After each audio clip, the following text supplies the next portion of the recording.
Welcome to Magnetic Minds Academy, episode number 6. My name is Doug Boyd, and I'm here with my co-host, James Carlisle. Tonight, we are going to be doing an MRI of the sternum. I know. I would probably say top 3 toughest exams as an MRI technologist, just because of the positioning and how we have to set the patient up.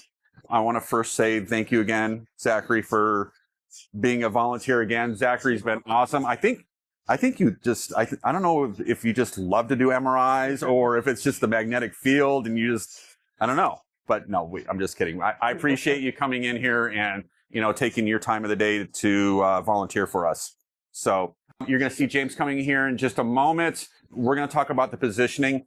Ideally, when we do sternums, you want them to be prone. However, most patients cannot lay on their stomach. I get that. So I just wanted to show you all how to do a sternum positioning on their stomach. But tonight we're going to flip Zachary over here in just a minute, because like I said, most patients that we do, they're not going to be able to lay on their stomachs. You're going to have to lay them on their back, and then we're going to have to put the 18-channel coil on top of his chest. Nice. There we go. Yeah, so if they can lay on their stomach, just like an enterography, you don't have to worry about as much breathing motion. But it can be difficult for the patient to lay on their stomach, and their body habitus may not allow them to do that so well, or have their chest close enough to the table element. And elderly patients. Oh yeah, big time. I mean, you get a patient with COPD, good luck. Yeah, exactly. So, or they're on 2 or 3 liters of oxygen. Not going to happen. No. I just want to make it clear too. We did our screening form, did our timeout procedure. Zachary has the squeeze ball. I have earplugs in, and I also, again, I like to use both earplugs and headphones. So nice. All right. So Zach, we'll go ahead, and I'm sure you could be a trooper and tolerate this, but yeah, just for demonstration purposes and kind of like a fallback, we'll have you, we'll flip you over. Yep. Have you lay on your back, and then we'll do it that way. All right. Sounds good. Yep. All right, guys. We're going to go ahead and get Zachary on his back. Zachary, we're going to not torture you to death tonight and have you on your stomach, okay? Awesome. So, again, ideally, we would love to do it, patients, the correct way is on their stomach, but most patients are not going to be able to lay on their stomach. So you have to think out of what do you do? First thing you want to do is you want to think of every possible way that you can get the patient scanned. Yeah, nice. So we'll get this in place. Doug's going to show our 18 body matrix. Very nice. We'll make sure that the tubing of the headset goes on top, so nothing's in between Zach and the coil. We'll use little sponges over his shoulder just to make sure that it doesn't rest or get near his chin as well. It's so important. Again, you guys all know I'm a cushion guy, so more cushions the better. So. Should we get a sandbag? No. Yeah. I digress. Actually, strap. Strap would be great, but because we are looking at the sternum, if we're doing clavicles, oh heck yeah. Oh yeah. Yeah, that's true. That's true. Definitely. That's a good point. Good point. I like that. Looks good. Looks good. So Zach, we're going to ask that he keeps his breathing calm and steady throughout the scan, just to help reduce that breathing motion, which would benefit us to have him laying on his stomach, laying prone, but because he is supine, we're just going to ask the patient, breathe calm and steady. All right. So I think we're ready. Doing okay? All right. Again, earplugs, headphones, squeeze ball, communication, so important. And I think we're ready to go. So we'll see you in just a couple seconds here, and we'll be right at the scanner scanning. We'll see you guys in a minute. All right, Zach, would you do the honors and squeeze the call bell, please? Very nice. How you doing? Here we go. First localizer, 30 seconds. Nice. All right, everybody, we're going to get started. Welcome. Oh, this is going to be good. Yes, it is. This is going to be really good. Sternums are tough. How many sternums have you done in your career? 2. I've done more clavicles. Okay. Yeah. All right. And I've done more sternums than clavicles. Really? Yes. I don't know. I don't know if it was just like that MSK thing. I know, when I was working with Kelly, she hated doing like MSK stuff. Oh, So, and she did it like all the body stuff, and I would do all the MSK stuff. Oh. So we had that great trade-off type of thing. But it just seemed like for a while, it's like we were like getting like a sternum a week. Yeah. It was really weird. And you guys know that, everything comes in waves. Yeah. So the rains of pores. yes. We can tell front to back where we're at. Let's get the reference lines. I'm just going to move it anterior here. This is the sagittal in the top right. I can tell that's the kind of the edge of his shoulder right there. I can see where his SC joint is. This localizer is not doing us any favors because it's offset. Again, MRI is not perfect unless it's safety. No. So you might have to do, 3 or 4 lokes, and that's okay. Don't ever be afraid of doing too many localizers. I get that question answered a lot from my students. Oh, is it okay if I run on a localizer? Yes, please. There's no shame. Yeah. No shame.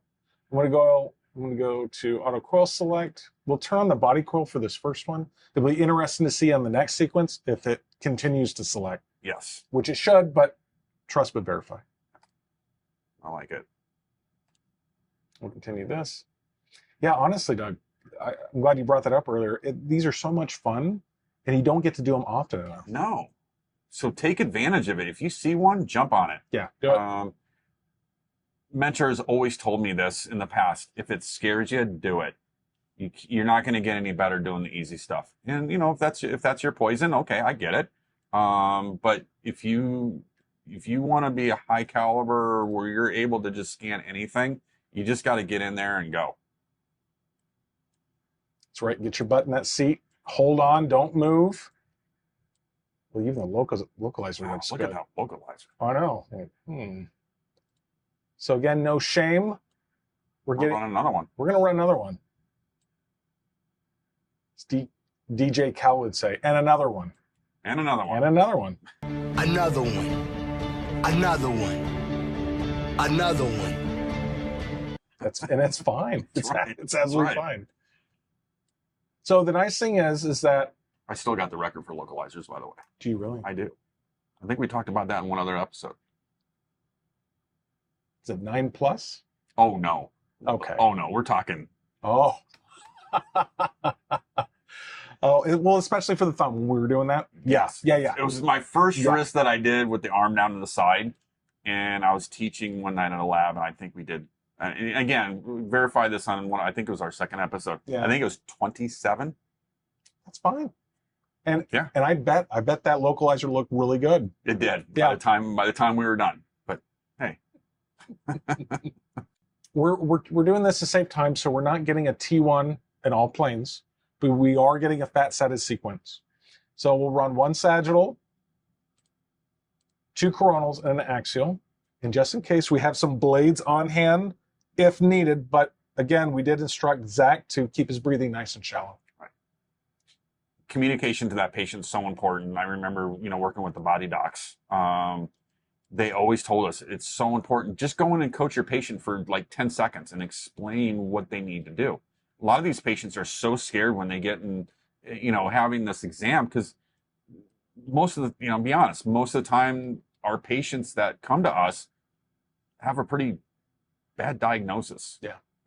So having that, communicating them, giving them instructions, giving them directions, they really appreciate that at the end of the day. Yeah, they do. It's that patient care thing. It's all about patient care. So we'll bring this down. I'm going to right click.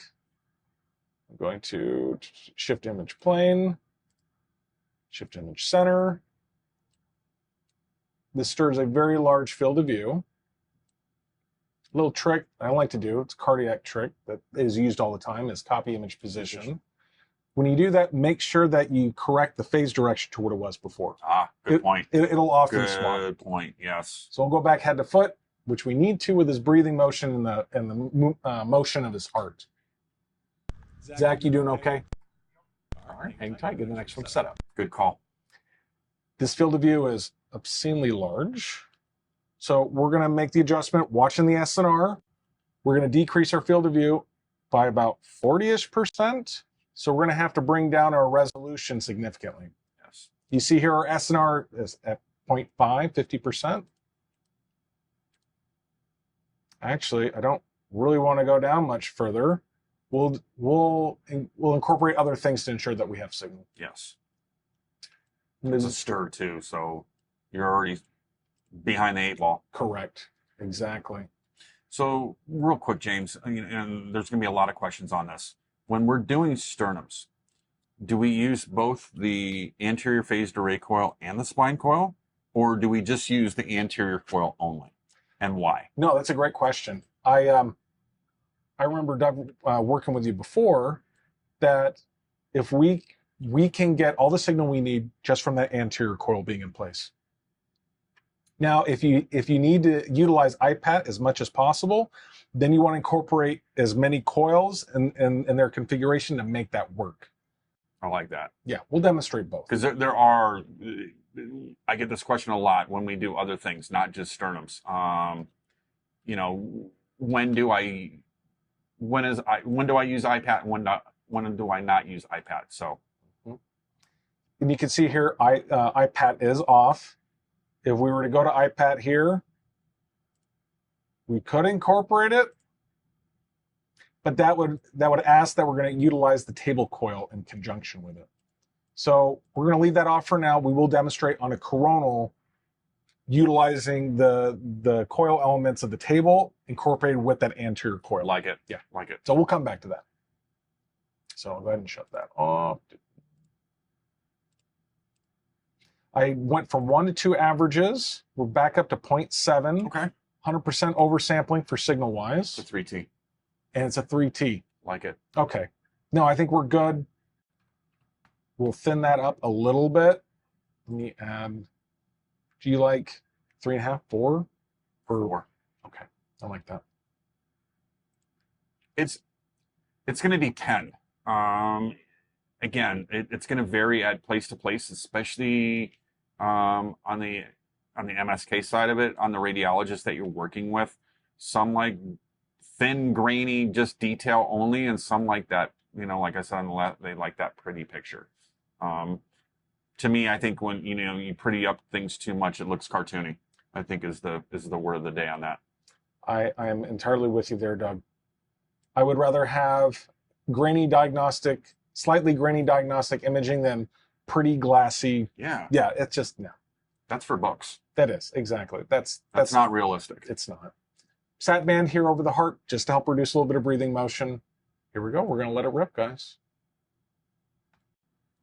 Going to get that coronal going here. This is a T1, so we're not worried about our signal. Right.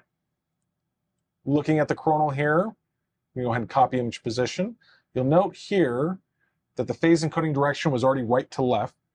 So when I make this selection, Look at it. yep, and it did not switch on us. Keep an eye on that. It'll save you a repeat. Look at that. Wow.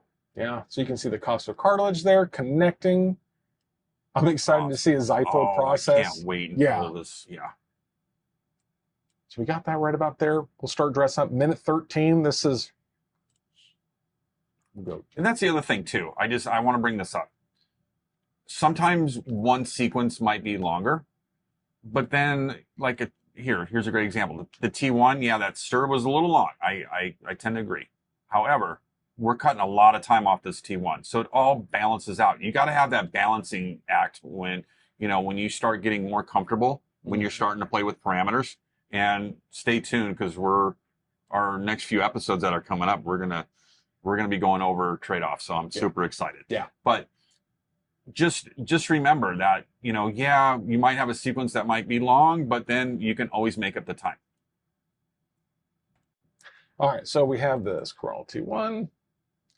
We'll go 100%. Why not? We're already at 3 averages. I think I'm going to leave good enough alone. And to be honest, say the patient's moving a little bit, you could probably go down to 2 averages and still get away with it. Right. There's a common trick that we use with certain sequences where or you anticipate there's going to be motion, is intentionally reducing the number of concatenations, especially. Yeah. And so there's all these little adjustments you can make to help optimize each individual sequence. So, you know, we can keep doing this for a long time. Yes, we could. Yeah.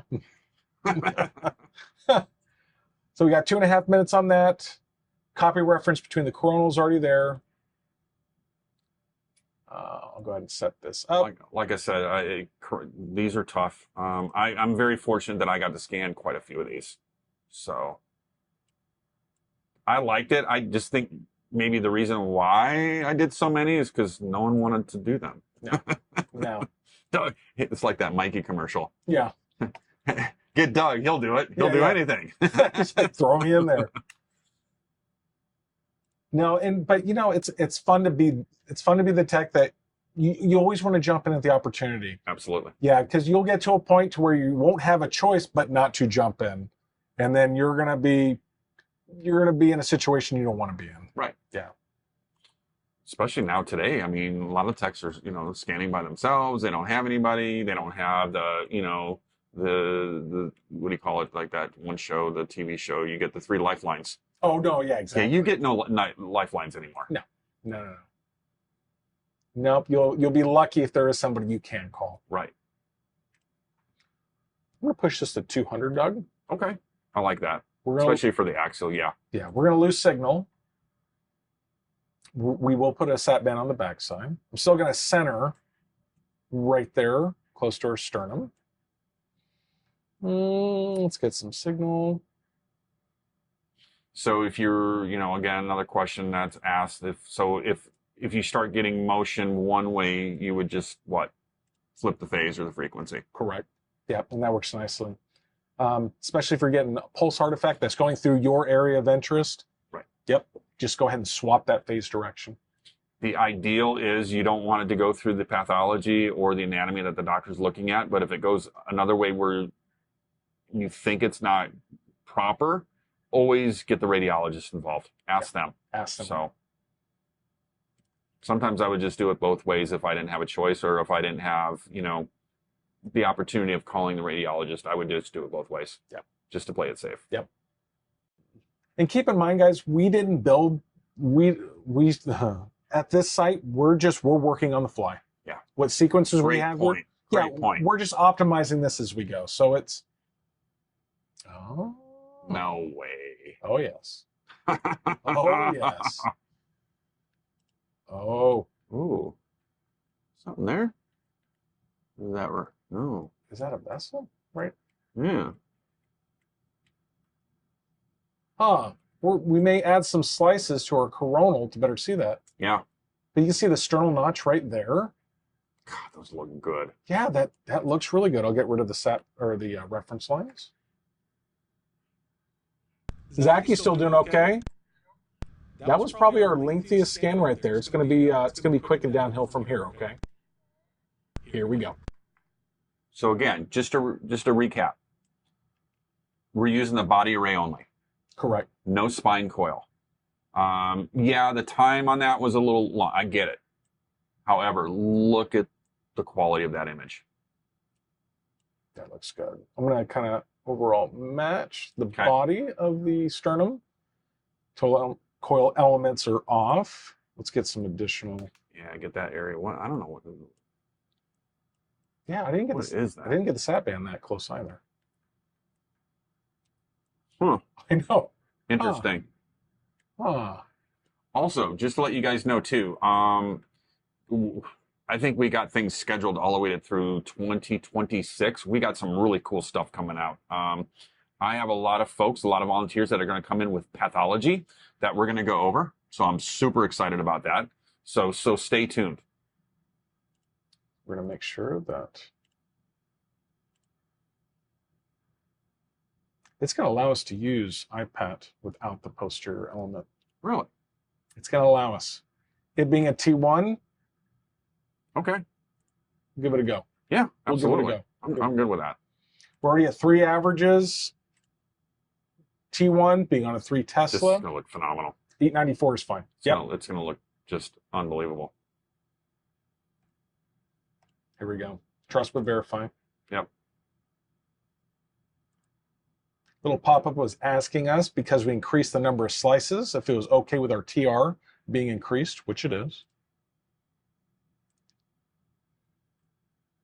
In fact, let's see what our turbo factor is. 12. That's fine. We'll leave that.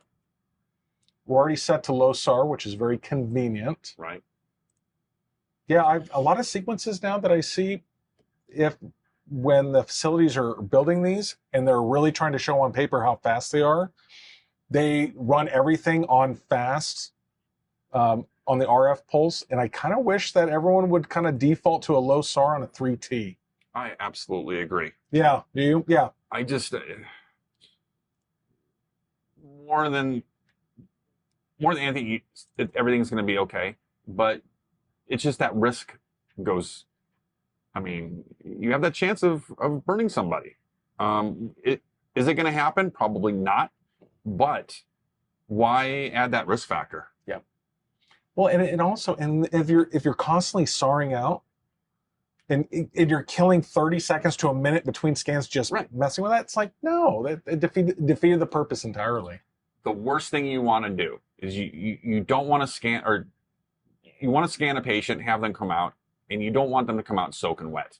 I can't tell you how many times where I've seen technologists scan on fast, and I get, go in the room, get the patient up after the scan's over, and they're soaking wet. Why? I don't. So I want to hear your thoughts on that. Please, drop us a line, because I want to hear your guys' feedback on that. Please. Yeah. Crawl's about to be done. Awesome.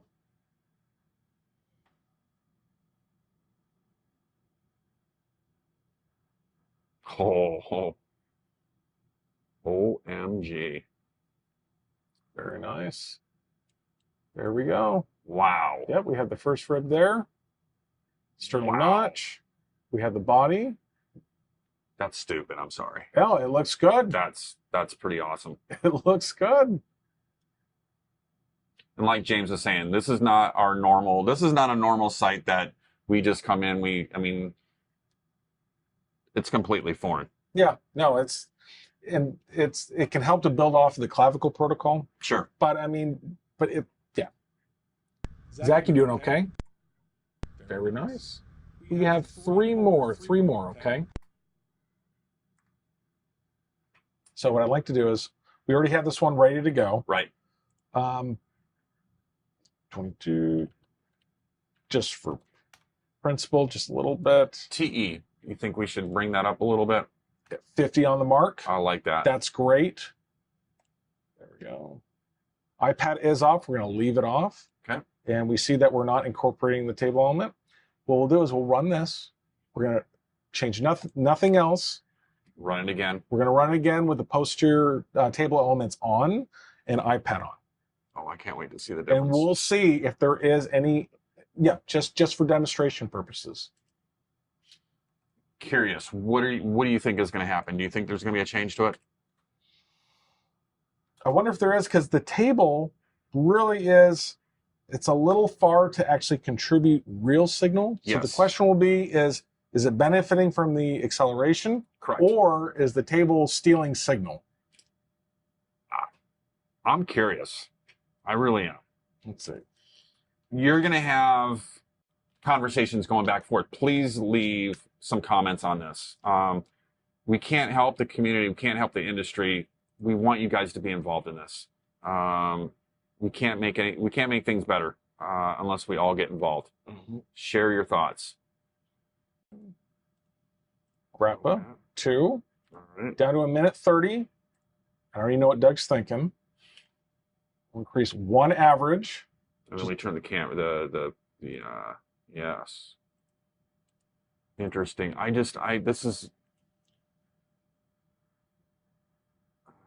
I have some thoughts on what I think it's going to do, but I'm just curious. I don't want to expose that yet. Because I hope I'm wrong. Put a P for Okay. PAT 2. Yep. Wow. I'm surprised, and it fat setted extremely well. You're right. Yeah. So this is anterior element on only. Right. No IPAT.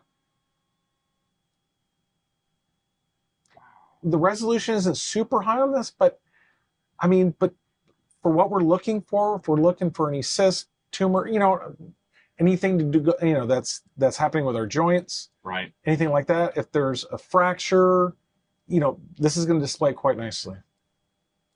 I'm gonna be very honest. This is probably one of the nicest sternums I've seen. Yeah, this looks great. It's beautifully in plane too. Wow. I know we're making things look easy. I get it. I mean, the patients that you're gonna have are gonna be moving. They're gonna be in pain, or they're gonna have trouble breathing. I get that. So if someone's breathing and moving, and what would you do? What would you go to warp, or I'm sorry, propeller? We have our blades down here and ready to go. Okay. All right. So we got our second one. We got the IPAT. So we have our first.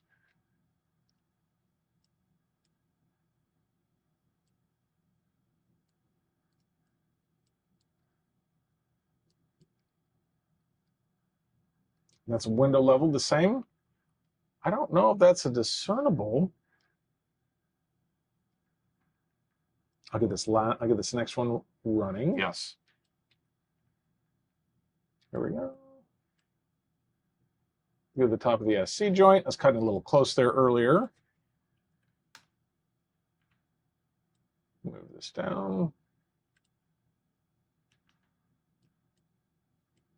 Yeah, the axials are the killer one on this body part. We'll incorporate. Now, I don't know if there is a world of difference. I don't see between those two. I'm wondering if other sequences would benefit or not, perhaps. I'm tempted to run that stir. I know, that's exactly, I was thinking that too. I'm like, we might do that here. I might want to run that stir the same way because we can cut the time in half. Yeah. So this was my thought. To be honest, I thought there was going to be some artifact. I also thought there was going to be some, not only artifact, but some wrap. Some kind, I cannot believe there's no difference. But we cut the time in half, didn't we? We did.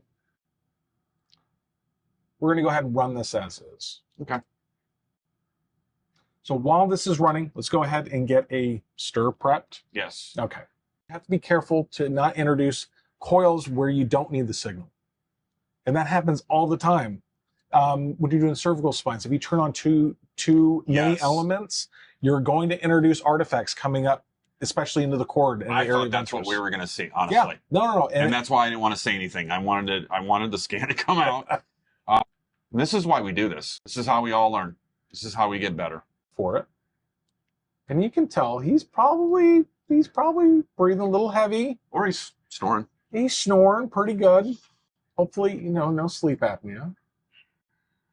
So a little bit of breathing motion to note. Right. But the signal doesn't look bad.